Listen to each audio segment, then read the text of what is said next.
ஆண்டவரின் திருவுளம் செய்வோம். Praise the Lord. நாம் திட்டங்கள் தீட்டுவதற்கு பல நாட்கள் அல்லது பல மாதங்கள் செலவழிக்கின்றோம்.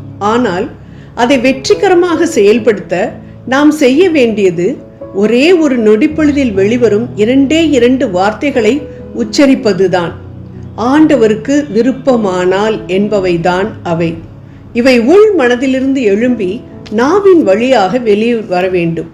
யாக்கோபு 4:14 யாக்கோபு இவ்வாறு கூறுகின்றார்: நாளைக்கு உங்கள் வாழ்க்கை எப்படி இருக்கும் என்பது உங்களுக்கு தெரியாதே. நொடிப்பொழுதில் தோன்றி மறையும் புகை போன்றவர்கள் நீங்கள்.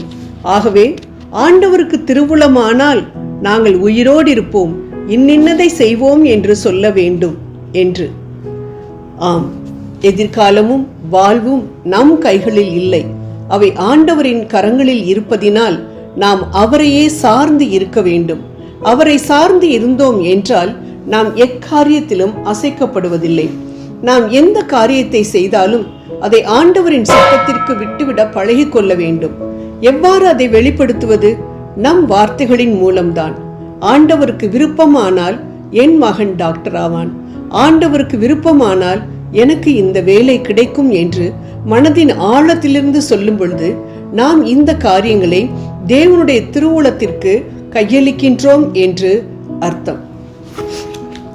நமது வாழ்க்கையில் நாம் கொடுமையான நோயினால் கஷ்டப்பட்டு கொண்டிருக்கின்றோமா?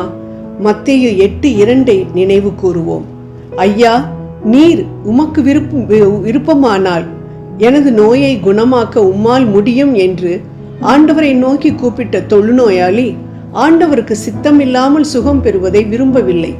அதே போல்தான் நாமும் கூட தேவ சித்தமில்லாமல் சுகமாகி அதனால் பெருமையடைந்து அல்லது சுகமடைந்த உடலால் பாவத்தில் விழுந்தால் நரகத்திற்கல்லவா போக வேண்டும். அதைவிட நோயாளியாகவே தேவ சித்தத்தின் மையத்தில் இருந்து விண்ணகம் செல்வதே நலம் என்று எண்ண வேண்டும். தேவ சித்தம் இல்லாத பாலும் தேனும் ஓடுகின்ற கானான் தேசத்தை விட ஆண்டவரின் சமூகம் உள்ள வனாந்திரமே மேல். தேவ சித்தத்திற்கு நம்மை ஒப்பு கொடுக்கும் பொழுது நமக்கு முன் மாதிரி நம் இயேசு கிறிஸ்து தான். லூக்கா 22:42 நாம் வாசிக்கின்றோம்: பிதாவே, உமக்கு விருப்பமானால் இந்த துன்ப கிண்ணத்தை என்னை விட்டு அகற்றும். அதாவது தன் பாடுகள் நீங்கியே தீர வேண்டும் என்று அவர் விரும்பாமல் தன் முழு சித்தத்தையும் பிதாவிடம் ஒப்பு கொடுத்தார். மேலும் தொடர்ந்து ஜெபித்தார் இவ்வாறு: ஆயினும் என் விருப்பத்தின்படி அல்ல, உமது விருப்பத்தின்படியே ஆகக் கடவுதே என்றார். விளைவு என்ன? கடவுள் அவரை மிகவே உயர்த்தி எப்பெயருக்கும் மேலான பெயரை அவருக்கு அருளினார்.